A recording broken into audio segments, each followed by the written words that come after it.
A paz do Senhor, amados irmãos, bom dia, bom domingo, bom mês de novembro. Hoje é o primeiro domingo do mês de novembro e nós louvamos a Deus pelo privilégio, pela oportunidade que temos. Graças a Deus, nós estamos estudando sobre promessas de Deus. E hoje, a lição de número 5 vai abordar a promessa de salvação. Graças a Deus. E a nossa verdade prática, irmão acho que houve algum probleminha aqui no passador de slide. Aí, muitíssimo obrigado. Então, a nossa verdade prática está no Evangelho de João, capítulo 5, versículo 24, que diz assim: na verdade vos digo, que quem ouve a minha palavra e crê naquele que me enviou, tem a vida eterna e não entrará em condenação, mas passou da morte para a vida. Graças a Deus. E a verdade prática diz que a promessa da vida eterna, essa é a maior bênção divina para todo aquele que aceita, que crê, que confessa que Jesus Cristo é o Senhor. Graças a Deus. E a leitura bíblica em classe está no capítulo 3 do Evangelho de João, entre os versículos 14 até o 21. Essa então é a leitura bíblica e eu quero convidar os irmãos aqui presentes para se colocarem de pé, reverentemente. Você que está na sua casa pode ler comigo, lê em voz alta, para a gente absorver bem a palavra do Senhor. Vamos lá então. E como Moisés levantou a serpente no deserto, assim importa que o Filho do Homem seja levantado, para que todo aquele que nele crê não pereça, mas tenha a vida eterna. Porque Deus amou o mundo de tal maneira que deu o seu Filho unigênito, para que todo aquele que nele crê não pereça, mas tenha a vida eterna. Porque Deus enviou o seu Filho ao mundo, não para que condenasse o mundo, mas para que o mundo fosse salvo por ele. Quem crê nele não é condenado, mas quem não crê já está condenado, porquanto não crê no nome do unigênito Filho de Deus. E a condenação é esta, que a luz veio ao mundo, e os homens amaram mais as trevas do que a luz, porque as suas obras eram más.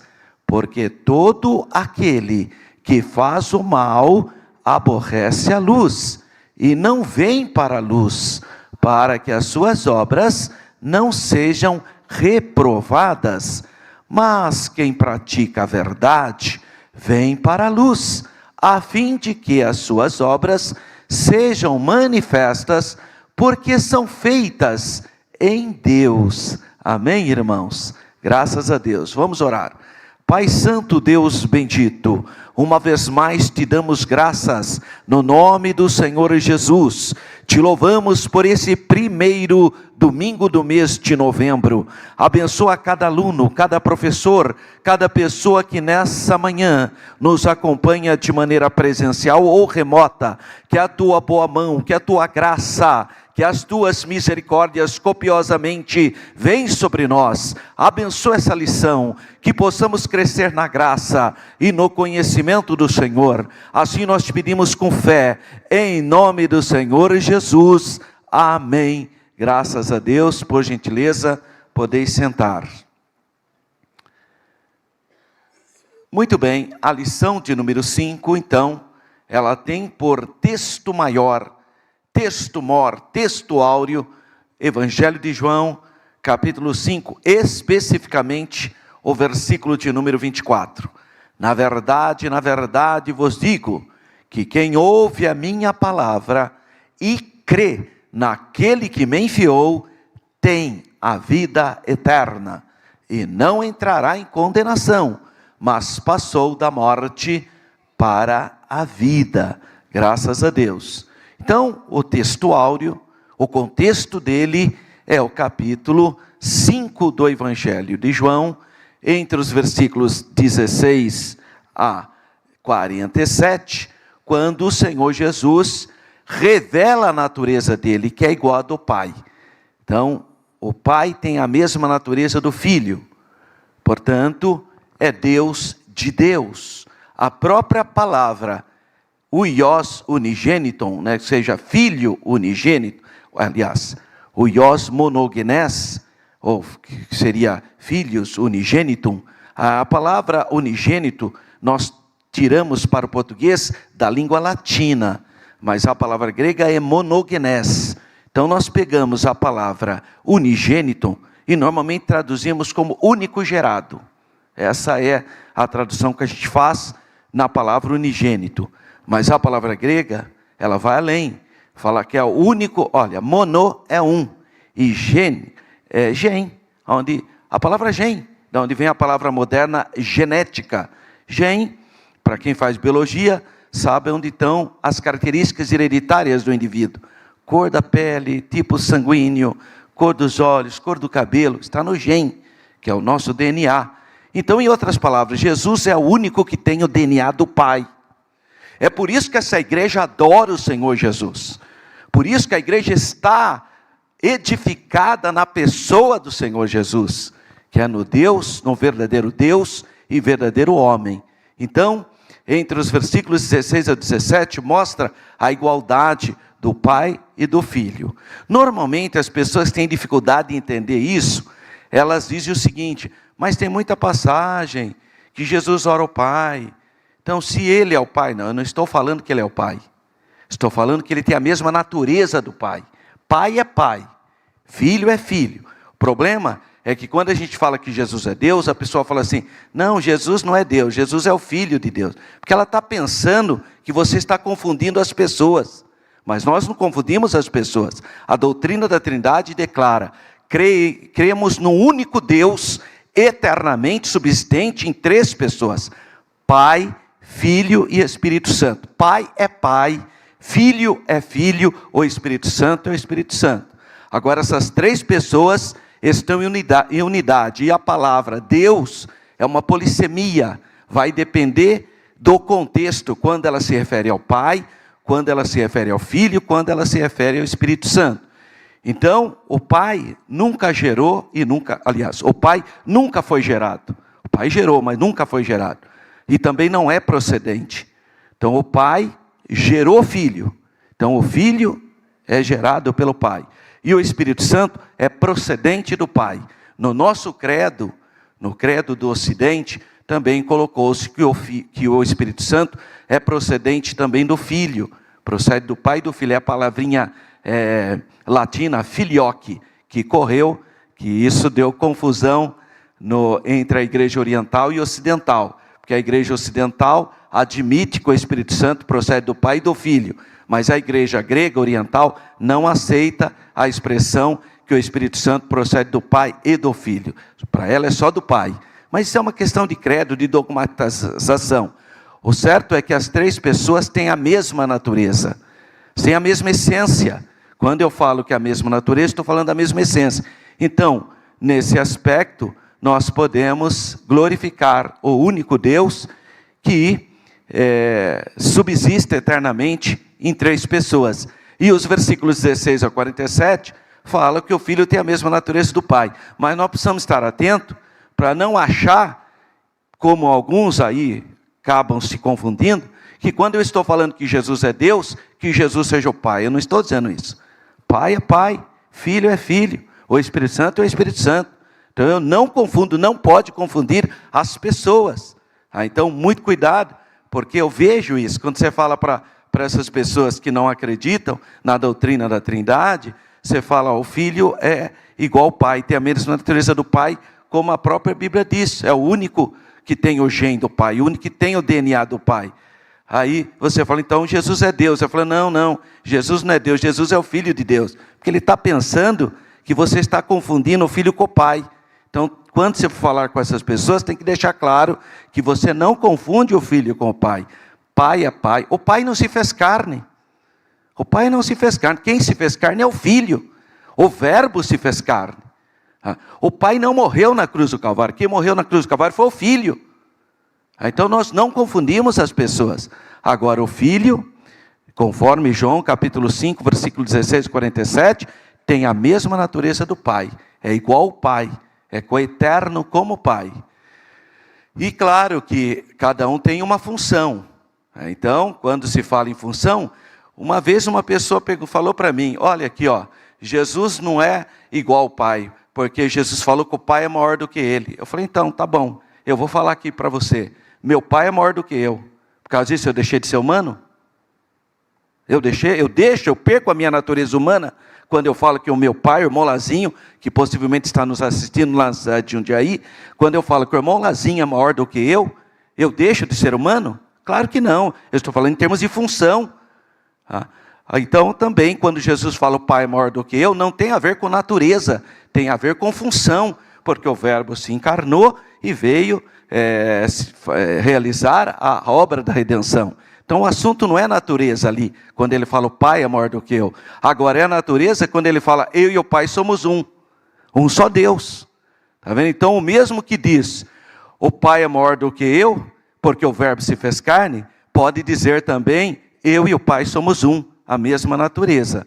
Tá? Então uma coisa é função, outra coisa é natureza. Então eu considero meu Pai maior do que eu, mas não é por causa disso que eu perdi a mesma natureza humana, como meu Pai tem. Então nós temos que ter essa percepção. Então, nesses versículos, está o apontamento de que o Filho tem a mesma natureza do Pai. Tá? E a união que há entre essas pessoas, Pai e Filho, permite que a fé que se exerce no Pai, seja ao mesmo tempo a fé que exerce no Filho. Então veja só, Jesus diz assim, ele fala, né? Ele e o Pai é um tudo. E aí ele disse assim, credes em Deus. Olha só o que Jesus está dizendo. Vocês creem em Deus, credes em Deus. Então vocês já creem em Deus. Aí ele fala, crede também em mim. Porque se você crê no Pai e não crê em Jesus, não adianta nada. Olha o problema. Tá? Então, quando a pessoa exerce a fé em Jesus, ele está crendo no Deus verdadeiro. Porque quem crê em Jesus, crê no Pai que o enviou. É isso que ele está falando. A fé posta no Pai é a fé posta no Filho. E podemos aprender então, com base em João 3,16, que a fé posta no Filho, por outro lado, equivale à fé posta no Pai. Agora, olhe o plano da redenção com base em João 3,16. Porque Deus amou o mundo de tal maneira que deu o seu Filho unigênito para que todo aquele que nele crê não pereça, mas tenha a vida eterna. Então vamos pensar.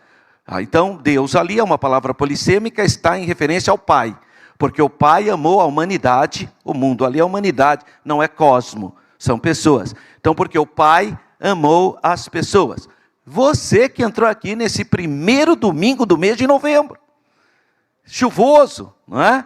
Nublado, você que saiu do conforto do seu lar e está aqui comigo, Deus te ama, você é objeto do amor do Pai. O Pai te ama e prova, porque quem ama, compartilha. O Pai ama, Ele fez um plano para salvar você. Porque a vontade de Deus é que todos os homens sejam salvos. Esse é o pré-destino que Deus quer, o destino anteriormente estabelecido. A predestinação de Deus, ou seja, o pré-destino, o destino anteriormente estabelecido para todo o gênero humano é salvação. Olha só, Tito, Paulo escrevendo a Tito no capítulo 2, versículo 11, o que ele diz? Mas a graça de Deus se há manifestada, trazendo salvação para todos os homens. Paulo escrevendo a Timóteo, ele diz assim, e quer que todos os homens sejam salvos. Então Deus nos predestinou para a salvação. Essa é a vontade de Deus. Pré é sempre, anterior. Então o destino anterior que Deus estabeleceu para toda a humanidade é que todos sejam salvos. Então Ele nos predestinou para que todos fossem salvos. É nesse sentido. Não é determinar. Não é determinismo. É um destino anteriormente estabelecido. A vontade de Deus é que todos sejam salvos. Essa é a vontade de Deus. Agora, para ser salvo, tem que crer em Jesus. Quem crer e for batizado será salvo. E quem não crer, será condenado. Então, Deus quer que todos se salvem. Mas nem todos querem aceitar a salvação. Deus não vai te obrigar a ser salvo. Você não quer. Por isso que Jesus pergunta, você quer ver? Porque se ele fala, não quero. ele não curava, você não quer. Então, também tem a questão, então, da sua vontade. A graça de Deus toca no seu livre-arbítrio. E aí você tem liberdade para crer ou não crer. Claro que é a graça de Deus que toca em você. Então, João 3,16 diz, porque o Pai estabeleceu um plano de redenção, quer que todos se salvem. Muito bem, mas quem executou esse plano efetivamente? É o Filho. Porque o Verbo se fez carne e habitou entre nós, e vimos a sua glória como a glória do unigênito do Pai, cheio de graça e de verdade. Então veja, o Pai fez o plano, mas quem executou o plano, quem é que irá por nós, como diz o profeta Isaías, é o Filho. O Filho se fez carne e morreu na cruz do Calvário, e através desse sacrifício, desse sangue, desse Cordeiro de Deus, é que sai o pecado da humanidade. Agora, quem convence você dessa verdade? Quem é que convence o homem do pecado, da justiça e do juízo? Espírito Santo, a terceira pessoa da unidade. Então, olhe a trindade no processo da salvação, na mecânica da salvação, né, que nós tivemos esse simpósio aqui na nossa igreja. O Pai faz o plano, o Filho se faz carne, executa o plano, mas é o Espírito Santo que te convence dessa verdade, porque só o Espírito Santo é que pode te revelar que Jesus Cristo é o Senhor para a glória de Deus Pai. Jesus falou isso para Pedro, bem-aventurado és tu, Simão Barjona, porque não foi a carne e o sangue que te revelou, mas meu Pai que está no céu. Então, só o Espírito Santo é que pode revelar essa verdade. Por isso que muitos aceitam a Jesus, são transformados, e outros realmente não acolhem, não declaram, não confessam a Jesus Cristo como seu Salvador. Então, com base em João 3,16, nós podemos ver a doutrina da Trindade atuando para a nossa redenção, para a nossa salvação. O Pai fazendo o plano, o Filho executando o plano e o Espírito Santo convencendo-nos dessa verdade. Muito bem. Então, o autor sagrado pensa aqui na conversão, nesse capítulo 5, nesse nosso textuário, que é constituída como? Pela fé e pelo arrependimento. E esses elementos conduzem à regeneração. Então, se você pela fé crê, se arrepende dos seus pecados, inicia então o processo da redenção e você é declarado justo, né? Então, o homem regenerado possui a vida eterna. Por isso que ele fala, tem a vida eterna. Porque às vezes está pensando, mas isso é só no final que nós vamos ter a vida eterna, vamos ver eternamente. Não. Quem crê em Jesus, pela fé, arrepende dos seus pecados, é regenerado, já tem a vida eterna. Você já tem a vida eterna.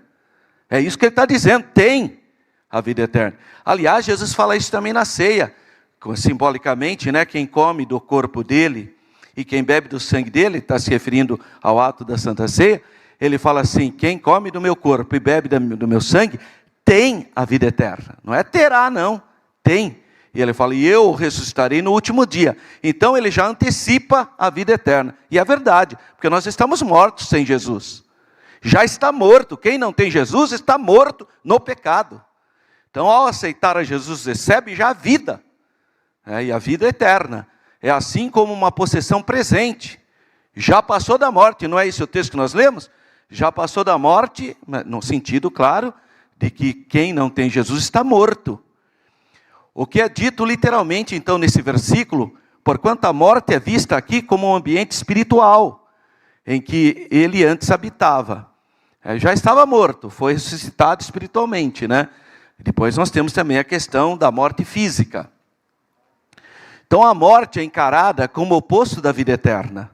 É isso que ele fala, porque passará da morte para a vida. É o que está em contraposição, isto é, com o oposto que João, nos escritos joaninos, né, de João, inclui também a ira de Deus.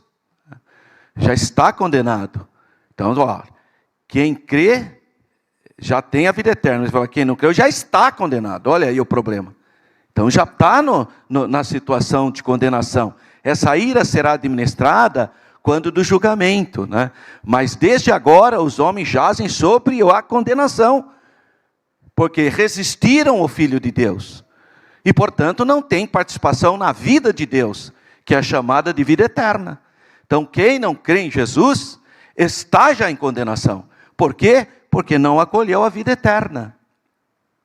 Então o autor sagrado vê a era vindoura como algo já presente entre nós. Porque ele está falando de vida eterna. Então depende da reação da fé. Fé essa que tem por objeto tanto o pai como o filho. Porque quem tem o filho tem o pai que o enviou. Então encontramos aqui, nós podemos dizer, uma espécie de escatologia cumprida já. Né? Porque aí aceitou Jesus, já tem a vida eterna. Tem a vida eterna, né?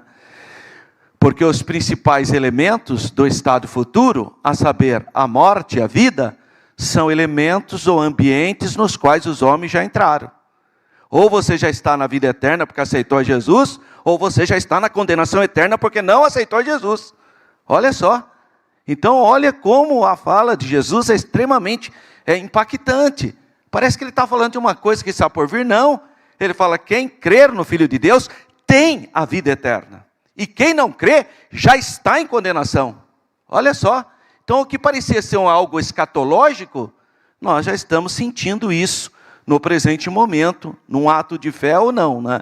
Então, por meio das atitudes ou decisões que nós venhamos tomar, que é crer ou continuar na incredulidade. O critério, conforme vemos tão bem ilustrado nesse capítulo, é a atitude do indivíduo para com o Filho de Deus, para com o Logos. Então, Deus fez o plano, enviou o Filho, para que o Filho fizesse a obra da redenção. Graças a Deus que o Senhor Jesus morreu em nosso lugar, derramou seu sangue para a nossa justificação. E o Espírito Santo, através da graça de Deus, está convencendo, está tocando nos corações, para confessar, para aceitar o amor de Deus. Então, essa pessoa resiste, porque é possível, tem gente que não quer. Tem gente, irmão, que acha que ele é muito bom, que ele não precisa que ninguém morra no lugar dele. Tem gente que fala isso no mundo hoje. Não, eu não preciso que ninguém morra na cruz por mim, eu mesmo dou conta do recado. Já está condenado, irmão. Já está em condenação. Porque ele não entendeu nada. Ele não entendeu que sem Deus ele não é nada. Então, essas pessoas resistem à obra de Deus. Ouvem, conhecem o Evangelho, mas não querem. Tem gente que está fazendo boa obra para ser salvo. Não está dependendo dos méritos de Jesus.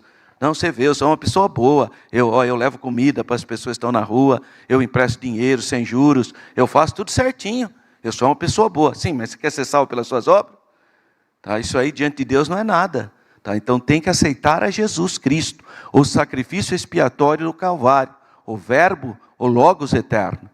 Que Jesus é o revelador de Deus Pai e é o dispenseiro da vida eterna aos homens, conforme diz Colossenses, capítulo 1, versículos 12 e 13. É Jesus, é só Jesus, irmão.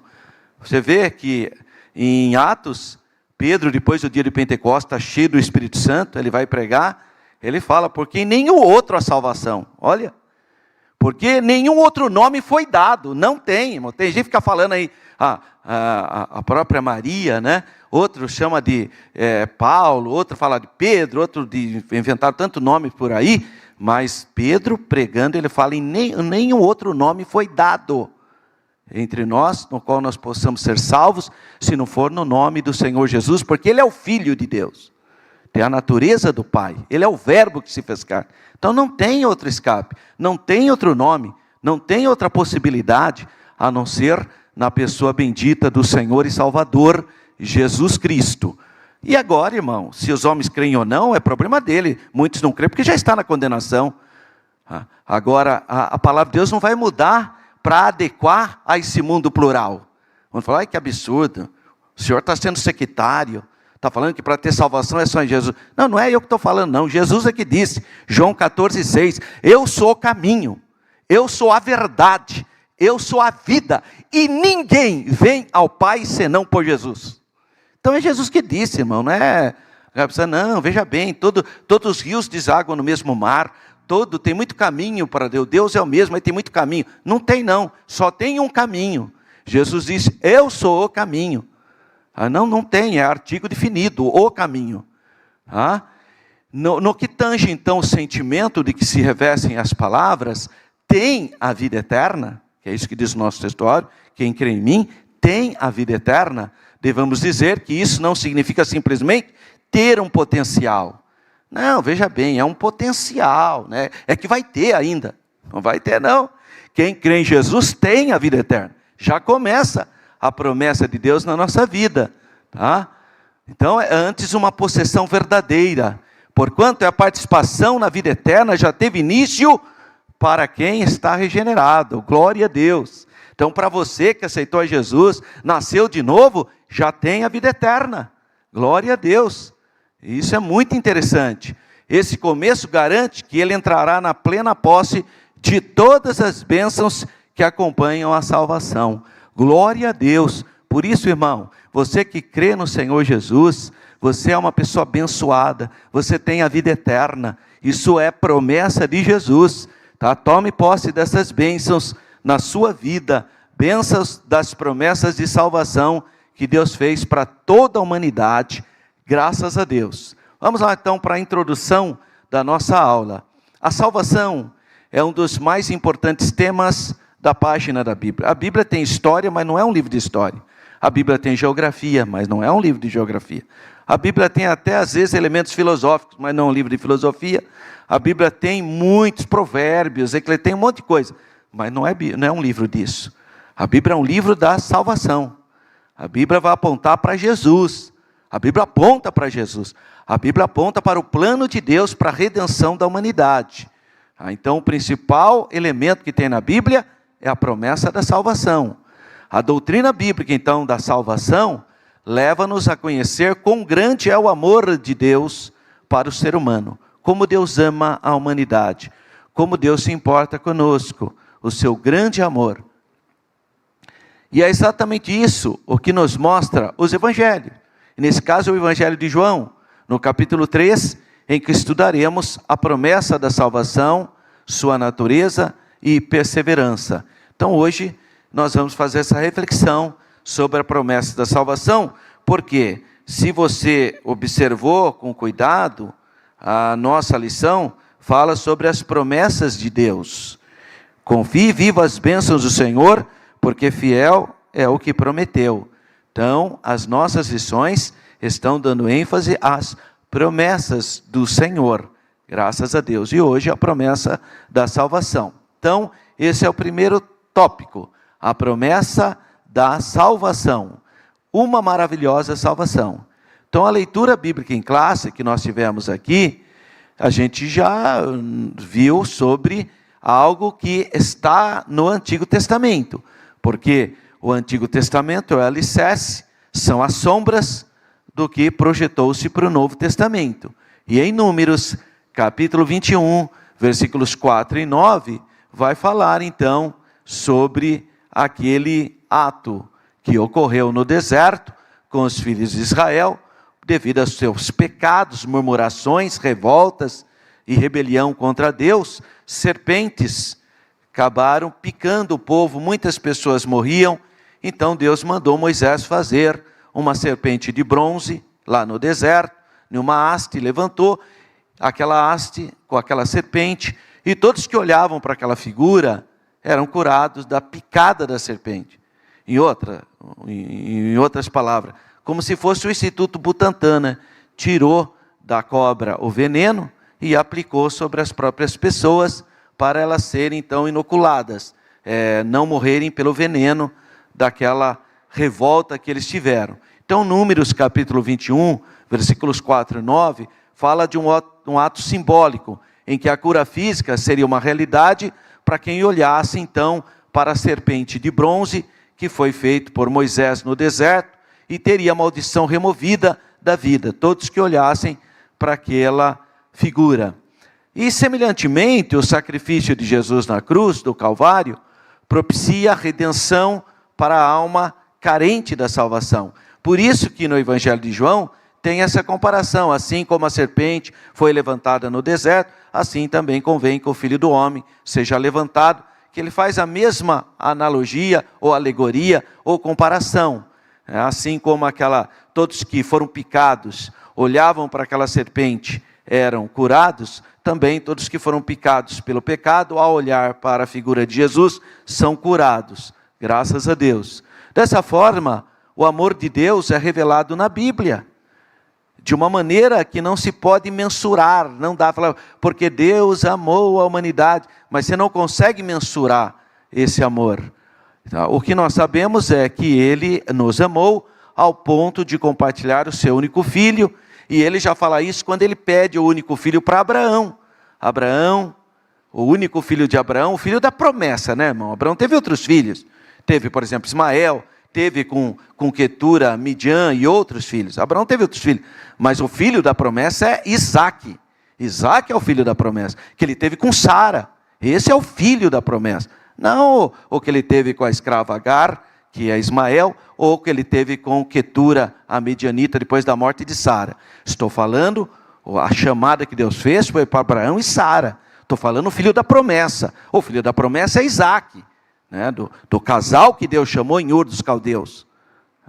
Não foi a da egípcia Agar que ele pegou quando ele esteve no Egito. Não é isso. Estou falando de quando Deus chamou Abraão e com ele Sara, lá de Ur da Mesopotâmia, conforme Atos capítulo 7, versículo 1, no discurso de Estevão. O Deus da glória apareceu ao nosso pai Abraão, quando ele estava na Mesopotâmia, antes de sair de Harã.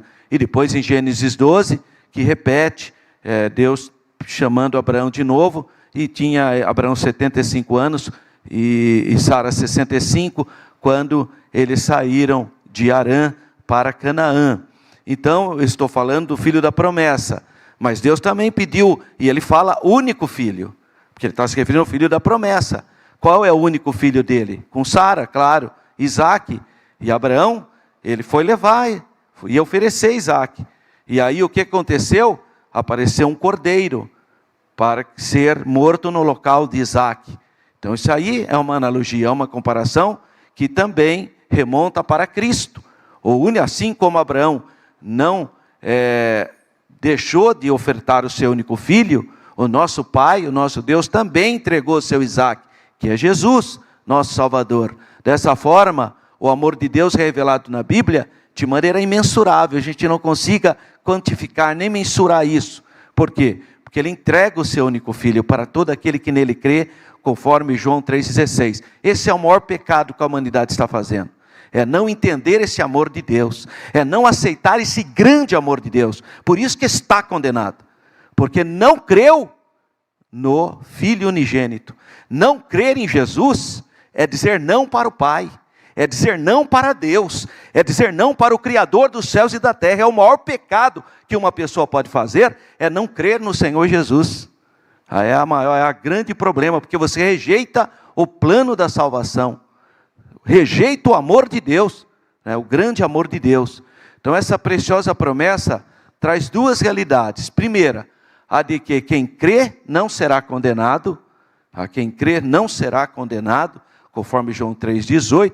E segunda, a de que quem não crê já está condenado, João 3,18. Então isso é sério, é uma questão de vida eterna. Aonde você quer passar a sua eternidade, né? Mas hoje você decide isso, ou a vida ou a morte.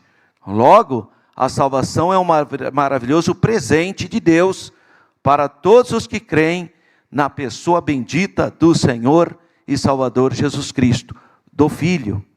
Eu lembrei aqui da história daquele pai que tinha um único filho e enviou, o filho precisou ir para um homem muito bem, muito abastado, muito rico, colecionador de muitas artes, obras de artes, e que vivia no lar com o seu único filho e com o mordomo dele.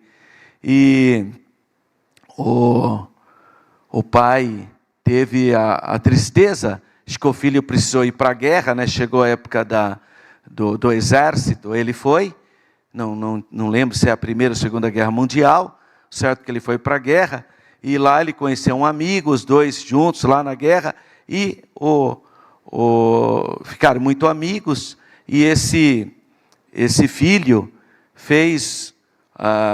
pediu para o amigo dele fazer uma espécie de pintura, um retrato dele, e o amigo fez com muito carinho e tal, e esse filho, infelizmente, veio a óbito na guerra, morreu, foi almejado, e ele ficou de dar notícia para o pai, esse amigo do filho, e o amigo foi lá, chegou, encontrou o pai e falou: olha, seu filho foi um herói, mas infelizmente ele tombou na guerra, mas eu fiz o retrato dele. Eu queria presentear o senhor com o retrato do seu filho, os últimos momentos, quando ele estava vivo ainda, porque achei, é uma maneira de gratidão, porque o seu filho foi um grande amigo, cuidou de mim e tal, e deu para o pai. O pai, a única coisa que sobrou do filho era o retrato, então pôs num quadro bonito, e pôs lá no meio da coleção dele. E passou tempo, ele deixou o testamento dele, e veio a óbito também, e foi para o leilão, todos os quadros. E o leiloeiro, a primeira figura que ele foi apresentar, o homem tinha tantas obras de arte, e as pessoas lá foram porque para as obras de arte. Mas o primeiro quadro que estava exposto lá era o quadro do filho. Estava lá o filho. Aí as pessoas foram comprar, estavam interessadas nas obras de arte, não naquilo, né? E aí quando o leiloeiro começou, falou, olha, aqui está o quadro filho, né, conforme o testamento do pai aqui, ele pediu para começar com essa obra, e eu queria saber quem quer adquirir. Ninguém queria, e ele lá insistindo, não, nós viemos aqui, ele tem obras de arte extraordinárias, com esse quadrinho aí, e ninguém queria levar, e o leiloeiro, quem quer levar o filho? Um preço super baixo, né? $20, ninguém estava interessado, tinha obras de mais de $1 milhão. Falou, aí começou aquele burburinho na plateia, vai logo, tira logo esse quadro daí. Aí o mordomo ficou com dó, porque conhecia a história tudo, falou, eu levo o filho, então. Aí o leiloeiro falou, então, dou-lhe uma, dou-lhe duas, dou-lhe três, ninguém mais, tá, então bateu, o senhorzinho aqui leva o filho. Aí ele foi lá pegar o quadro. A hora que ele pegou o quadro, o leiloeiro falou assim, olha, está encerrado o leilão, porque no testamento diz, quem leva o filho, leva toda a coleção. Pois é, irmão, assim é Jesus, quem leva o filho, leva tudo. Todas as bênçãos bíblicas estão sobre a sua vida, porque você tem a vida eterna. Leva o filho nessa manhã, que você leva toda a herança do Pai. Amém, irmãos? Jesus falou que nós somos coerdeiros com Ele. Muito bem. 1.2, a obra da salvação. O Evangelho de João nos mostra que a obra de salvação é uma providência de Deus. Foi Deus que fez isso. Então, Ele, para livrar o homem da condenação eterna, Ele fez o plano da redenção. Então, a obra de salvação é uma obra de Deus. No sentido geral, a palavra salvação vem da palavra grega soteria, né? Soteria. Traz um sentido de livrar da ameaça, livramento, né? Livrar do perigo. Essa é a ideia da palavra. Mas também ela está associada a outras palavras, como por exemplo, saúde, né? Porque vai viver. Livrar de uma prisão, livrar de uma condenação, como foi o caso do dilúvio, por exemplo. Dessa maneira, a palavra salvação, propriamente dita, tem a ver com o que recebemos do Senhor Jesus. Jesus é o grande Salvador de todos os males, é o único e suficiente Salvador. Então, quando isso acontece, quando nós aceitamos a Jesus como nosso Salvador, quando Jesus entra em nosso coração, quando o sangue de Jesus lava o nosso espírito, quando o sangue de Jesus lava a nossa alma, a sede das nossas emoções, quando o sangue de Jesus lava o nosso corpo, que é o templo do Espírito Santo, quando o sangue de Jesus lava nossas vestiduras, quando isso acontece, nós somos libertos do poder do mal, da escravidão, dos espíritos atormentadores, do pecado e, o mais importante, da condenação eterna, porque você passou da morte para a vida, graças a Deus. 1.3, o Salvador. Para um grande pecador, há necessidade de um grande Salvador, né? A obra de salvação tem como base a entrega do Filho de Deus como aquele que vai pagar o preço da nossa redenção, graças a Deus. Jesus, então, é o Salvador, como bem expressa o termo grego soter, Salvador. Jesus é o nosso Salvador. Libertador, preservador, conservador. Olha quantos termos apropriados para a obra que o Senhor Jesus fez no Calvário. Assim sendo, o Evangelho de João nos revela que todo ser humano foi corrompido pelo pecado e por isso precisa de um Salvador. Ninguém se justifica por si só.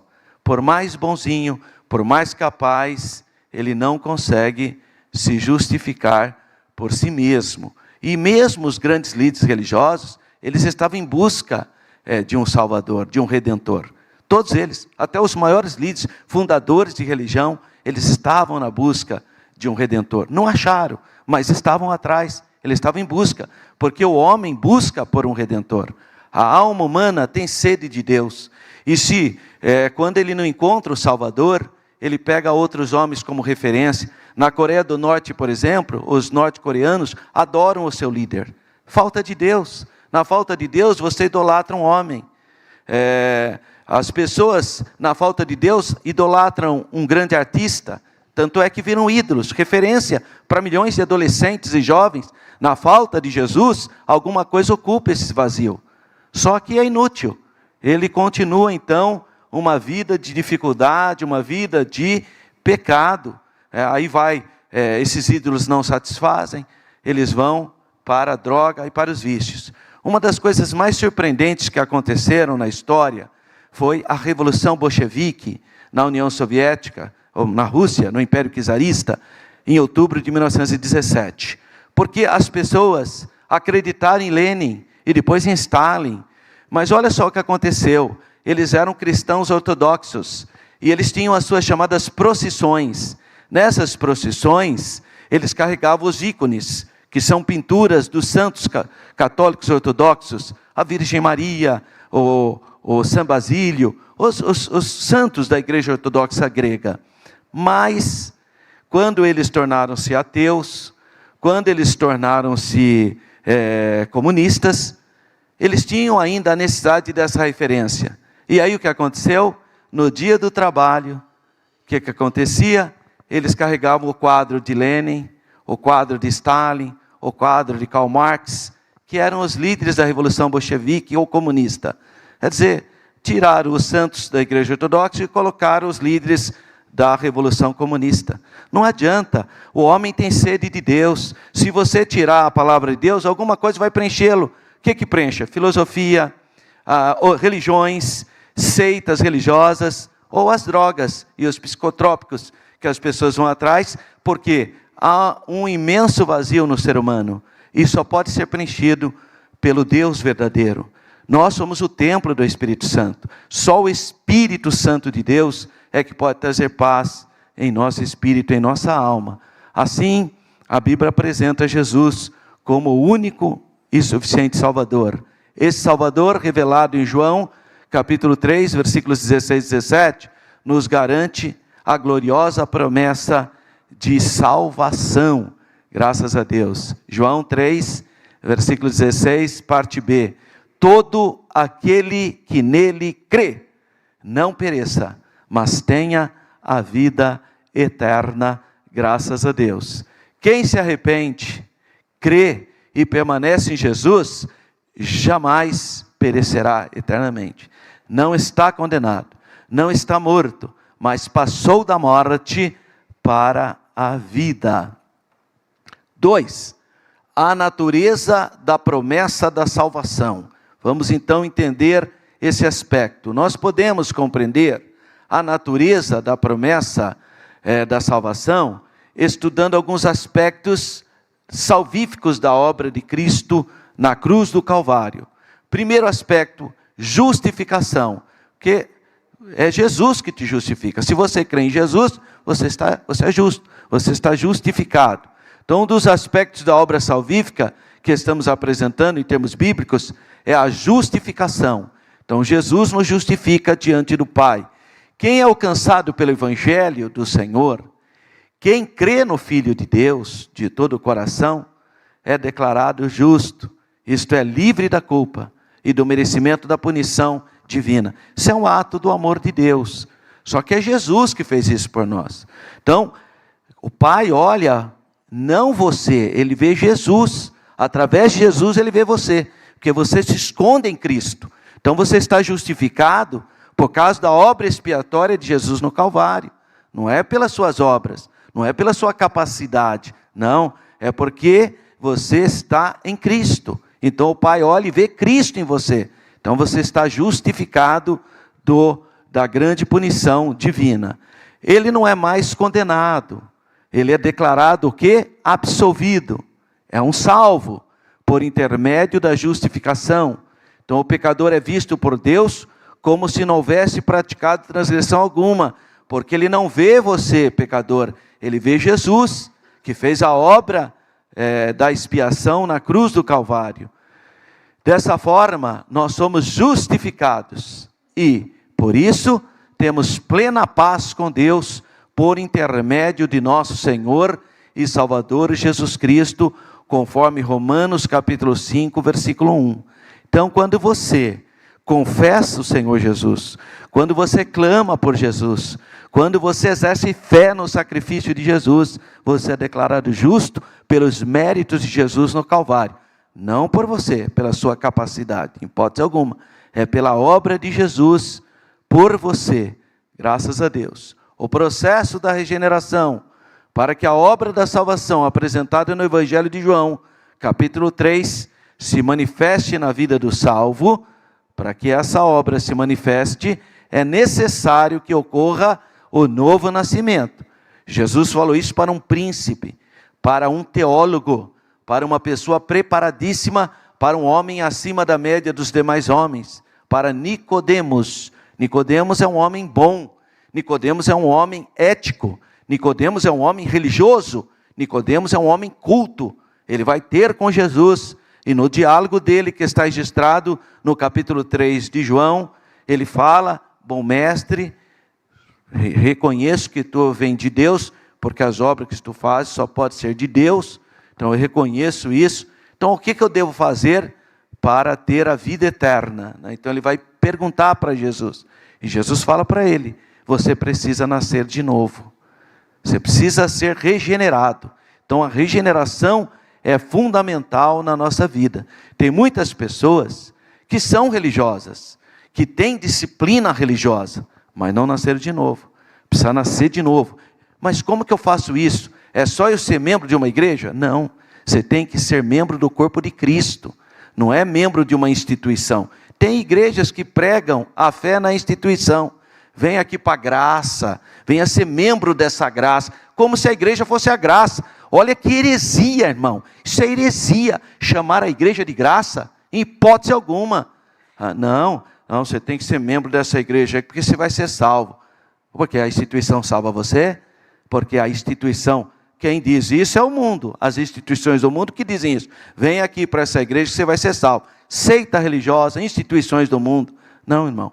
Para você ser regenerado, você tem que ter experiência pessoal com Cristo. Você tem que falar com Jesus. Em outras palavras, entra no seu quarto, ore, clame, pede para Jesus: Jesus, lava o meu espírito no teu sangue, lava a minha alma. Só o Espírito Santo é que pode fazer isso. A religião não pode, a instituição não pode, nenhuma seita religiosa pode. Por isso que tem um monte de gente em depressão, gente aí num estado horrível, porque não entenderam nada. Não compreenderam que você tem que ter relacionamento pessoal com o seu Salvador, com o Senhor Jesus Cristo. É você e Jesus. Você tem que falar com Jesus, você tem que clamar o nome de Jesus, você tem que clamar pelo sangue de Jesus, você tem que exercer fé na obra expiatória de Jesus. Jesus é o Senhor. E isso faz com que você tenha prazer em estar em comunhão para adorar a Deus. Está tudo certo. Mas quem salva é Jesus. Jesus é o Salvador, Jesus é a graça de Deus, Jesus é o favor imerecido, não é a instituição. Por isso tem um monte de gente que faz parte da instituição, tem cara de crente, tem jeito de crente, carrega a Bíblia que nem crente, mas não tem Jesus. Triste isso, né? Muito triste. Então precisa ter o novo. É o Nicodemos, né? É o Nicodemos. Não, você vê, eu sou um homem religioso. Você precisa nascer de novo, novo nascimento. Tem que haver um novo nascimento, conforme diz a palavra de Deus. Isso chama-se regeneração. Uma pessoa que nasce de novo, passa por um processo de transformação interior, porque a santificação inicia no espírito, alma e corpo. Lembra, 1 Tessalonicenses 5? E o mesmo Deus de paz vos santifique em tudo, em toda a vossa maneira de viver, todo o vosso espírito, e alma, e corpo, sejam plenamente conservados, irrepreensíveis, para a vinda de nosso Senhor e Salvador Jesus Cristo. Então, é um processo, inicia no interior, no coração, sofre mudança radical por intermédio da palavra, porque gesta fé nele, mediante o poder do Espírito Santo. Então é necessário nascer de novo. Foi isso que o Senhor Jesus falou para Nicodemos, e é isso que eu falo para todos nós. Tem que ter comunhão com o Salvador. Jesus falou várias vezes, entra no seu quarto e ora, fecha a porta, ela fala com Jesus, irmão. Você tem esse direito, clame, peça, tenha vida de comunhão com Jesus. Leia a Bíblia, leia a palavra, o que Jesus falou, leia a palavra, que a palavra vai produzir fé no seu coração. Então isso é novo nascimento, é ter vida, é ter comunhão com o Senhor Jesus, com o Salvador. Essa obra é feita diretamente pela pessoa do Espírito Santo. Então o pecador se torna filho de Deus, uma nova criatura, que anda em novidade de vida. Quer dizer, crê em Jesus, está em comunhão com Jesus, e aí anda em novidade de vida, com alegria, graças a Deus. Aí está aqui, 2 Coríntios capítulo 5, 17, né? Quem agora está em Cristo, nova criatura é. As coisas velhas se passaram, eis que tudo se fez novo. Não é mais escravo do pecado, não é mais escravo dos vícios, não é mais escravo de todo tipo de problemas ligados à pecaminosidade do mundo. Uma vez que nascemos de novo, passamos a fazer parte da família de Deus. Não é o contrário.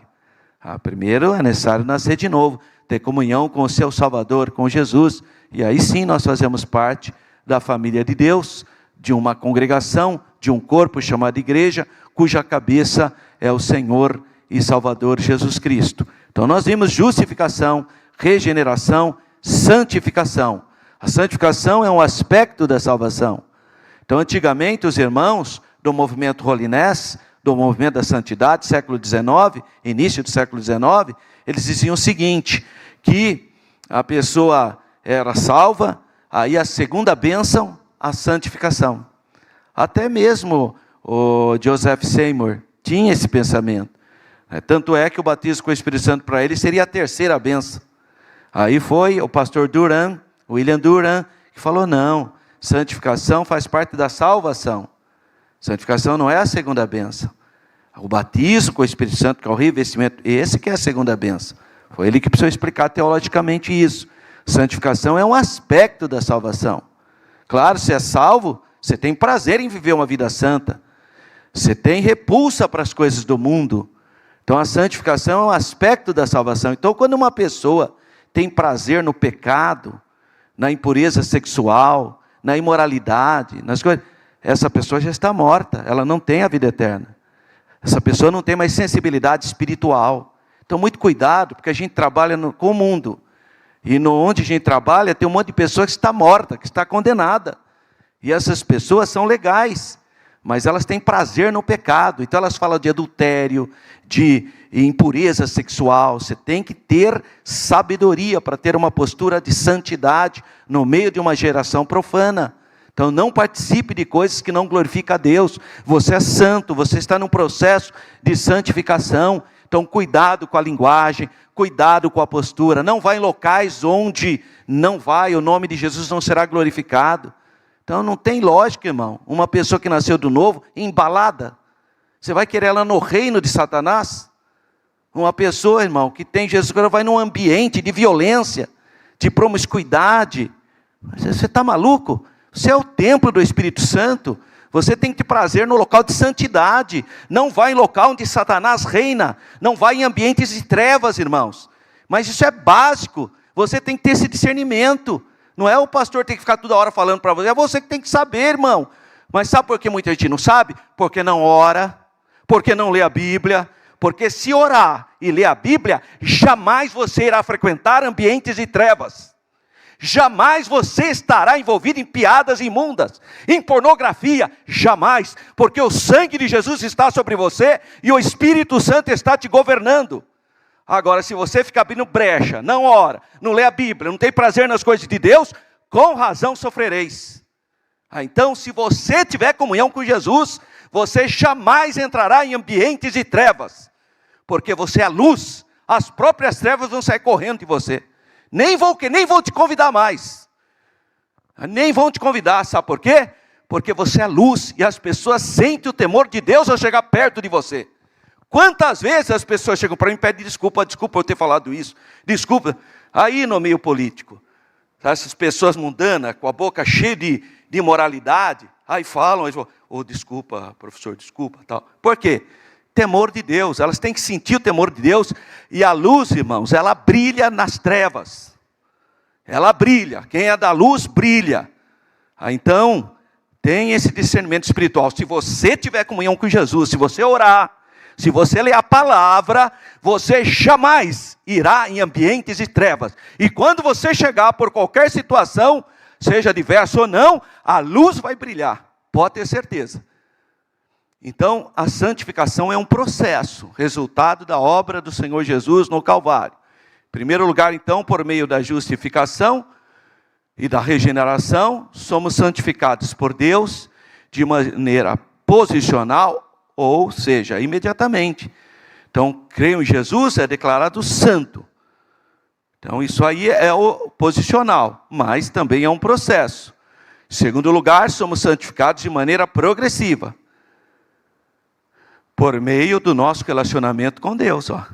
Então, você foi declarado santo. Agora você vai orando, falando com Jesus, conversando com Jesus, clamando, lendo a palavra de Deus. Cada dia mais você vai tendo uma vida de santidade. O temor de Deus está na sua vida. Esse processo ocorrerá até o advento da nossa glorificação final, por ocasião da transformação do nosso corpo. E aí é o arrebatamento, né? Pois teremos um corpo semelhante ao do Senhor, conforme Filipenses 3:21, que transformará o nosso corpo para ser igual ao seu, glorioso. Mas aí é já no arrebatamento. Portanto, a obra de salvação exposta no Evangelho de João é completa. Então, quem crê em Jesus tem a vida eterna. Glória a Deus. E terceiro, a promessa e a perseverança na salvação. Porque tem gente que acha que uma vez salvo, salvo para sempre. Isso é uma invencionice, irmão. Isso não está na Bíblia, não. Não sei quem inventou isso. Porque é aquele velho problema do determinismo, né? Isso aí é determinismo, irmão. Não, tem um grupinho que é salvo, outro grupinho que já está condenado. Tudo invencionice. A Bíblia não fala isso. Quem lê só a Bíblia nunca vai chegar a essa conclusão. Interessante, né? Tem doutrinas, pastor Frank, que se a pessoa lê só a Bíblia, nunca vai chegar a essas conclusões. Nunca. Jamais, irmão. Como uma pessoa que lê só a Bíblia vai acreditar que não existe inferno? Pessoa que só lê a Bíblia, pastor Joel, pessoa que só lê a Bíblia. Como que ela vai chegar a essa conclusão? Precisa ser homens, com filosofia, invencionice, para tirar isso da cabeça da pessoa. Como que uma pessoa lê só a Bíblia, vai chegar à conclusão que Jesus não é Deus igual ao Pai? Não tem jeito. Precisa do quê? De seitas, de religiosidades humanas, para mexer na cabeça da pessoa. Porque se lê só a Bíblia, a pessoa nunca chega a esses absurdos que o mundo prega. Uma pessoa que lê só a Bíblia, irmão, ele nunca vai ser contra o dízimo. Uma pessoa que lê só a Bíblia, ele nunca vai ser. Ele pode até não ter fé para contribuir, mas contra ele não vai ser. Agora, quem não lê a Bíblia, vira contra o dízimo. Pode ver. Quem é contra o dízimo, não lê a Bíblia. Pode ver, irmão. Interessante, né? Então tem doutrinas na Bíblia, que quem lê só a Bíblia jamais vai chegar à conclusão. Precisa de influência humana, precisa de homens, filósofos, falsos religiosos, falsos profetas, para deturpar a cabeça da pessoa, coitada. Ela acredita. Ou outros extremos por aí, né? Então, a promessa e perseverança na salvação. 3.1. A base da promessa da salvação é Cristo. Cristo é a base da promessa da salvação. João capítulo 3 mostra com clareza que o nosso Senhor é o centro da promessa da salvação. A Bíblia é cristocêntrica, a igreja tem que ser cristocêntrica, eu tenho que ser cristocêntrico, tá? Eu tenho que ter Jesus no centro da minha vida em todos os aspectos. Ele fala, Cristo tem que gestar em mim. Olha só que coisa, tá? Não vivo mais eu, mas Cristo vive em mim, totalmente cristocêntrico. Então Deus escolheu um povo dentre pessoas pecadoras que se arrependeram, creram em Jesus Cristo como seu Senhor Salvador. Pessoas pecadoras, mas que creram em Jesus. Logo, a igreja de Cristo, o povo de Deus, é constituído de pessoas unidas no Senhor Jesus. Seres humanos que foram redimidos pelo sacrifício expiatório de Jesus. Graças a Deus. Assim fazemos parte do corpo de Cristo. E isso só é possível por causa da obra consumada no Calvário. Se não fosse a morte do Senhor Jesus, não haveria essa possibilidade. Nós permaneceríamos na escravidão, nas trevas. Agora, existe o problema da apostasia, que é a pessoa apostatar-se da fé, é ter recebido a salvação e depois abandonado. Então, aquela doutrina aí das igrejas aí do mundo, dizendo da graça irresistível, não, a graça é resistível sim. Não tem esse negócio de graça irresistível. É quem crer e for batizado será. E quem não crer será condenado. Mas a graça de Deus está tocando no coração de todas as pessoas. Tem gente que vai aceitar, tem gente que não vai. Mas isso aí, Deus está dando a oportunidade para todo ser humano. Então, na Bíblia, encontramos uma grande advertência concernente à promessa da salvação. Qual é essa advertência, então? A Bíblia nos mostra que a salvação não é incondicional, pois as pessoas podem resisti-la. Então, ele fala aí, porque a luz veio ao mundo, mas os homens amaram mais as trevas do que a luz. Por quê? Porque as suas obras eram más. Está vendo? Então, a graça pode ser resistida sim. Olha só Paulo falando, escrevendo as suas epístolas, ele fala assim, não sejais como os israelitas que resistiram ao Espírito Santo. Falou os israelitas no deserto que resistiram a Deus, desobedientes, né? E também mostra que os que a receberam, experimentaram o amor e o perdão de Deus, olha só irmãos, podem romper esse relacionamento, rejeitando por completo os ensinos fundamentais revelados na palavra de Deus, que é a apostasia doutrinária, tá? Deixa as coisas de Deus e é enganado, bem como tornando-se novamente escravo da prática do pecado, que é a apostasia moral. Então tem a apostasia doutrinária, aquela pessoa, coitada, ao invés de ler a palavra, ter comunhão com Jesus, não. Só fica atrás de internet, não sei o que lá, daqui a pouco acha que não precisa mais de igreja, aí já vem com outra história, uns ficam judaizantes, já vem negócio de sábado e põe um quipar na cabeça, deixa a barba crescer e acha que judaizou e tanta coisa, já não quer mais nem servir a Deus na liberdade que Deus deu. Fica aí, erro doutrinário. Outro já vai para uma outra igreja, não, mas eu não tenho fé para dar um dízimo, então eu vou procurar uma igreja que não deu dízimo, e isso é em contra. Tem uma de seita igreja que prega contra o dízimo. Aí chega lá, se batiza de novo, e uma vida toda atrapalhada. Eu conheci um que na Assembleia de Deus, ele aceitou Jesus aqui, era liberto, não bebia, não fumava, era uma benção. Foi para uma dessas igrejas que é contra dízimo, agora está bebendo e fumando. Ainda teve coragem de falar para mim, eu fiquei 30 anos na seita de vocês na Assembleia de Deus. Agora eu achei a graça. Falei, e quando você era da seita, você bebia e fumava? Não. Falei, agora, eu tenho uma fraquezinha. Eu falei, fraquezinha? Você é um dependente. Falei, então quer dizer, você ficou 30 anos lá na seita, liberto. Agora você está na graça e é um viciado. Falei, tenha juízo, rapaz. Você precisa ter, não, desculpa, a Assembleia é muito boa. Essa não é a discussão. A discussão é que você precisa aceitar Jesus, ser liberto e ser salvo. Você está atrás de religião. Pare, irmão, se você quiser atrás de religiosidade, de cerimônia, tem igreja que tem uma cerimônia mais linda da face da terra. Nós não precisamos de coisa de homem, nós precisamos do Salvador, nós precisamos ser libertos do pecado, da mentira, do engano, nós precisamos de transformação espiritual, irmão. Não é dessas coisinhas, a gente está brincando com ritual religioso. Então tem o problema doutrinário, apostasia, outra apostasia, pecado, adultério, imoralidade, pornografia, aí fica lá, não tem mais prazer de vir na igreja, não tem problema de orar, não consegue, irmão, não consegue mais orar, não consegue ler a Bíblia, não consegue vir na escola dominical, não consegue mais nada. Imoralidade, apostasia moral. Isso denominamos então de apostasia, que implica uma rebelião contra Deus, abandono proposital da fé que uma vez foi dada aos santos. Ele sabe que é verdade, mas abandonou tudo e vive em apostasia, em pecado, apostatou da fé. Há diversos registros bíblicos que confirmam essa possibilidade, mas há diversos. Hebreus fala daqueles que pisaram no sangue de Jesus. Olha, eram judeus que tinham aceitado a Jesus, depois voltaram a fazer sacrifício lá no templo em Jerusalém. Quer dizer, pisaram no sangue de Jesus. Tá? Então isso ainda acontece hoje. O próprio rei Saul. O rei Saul era um moço crente. No final estava consultando mortos. Olha que situação. Desviado, irmão.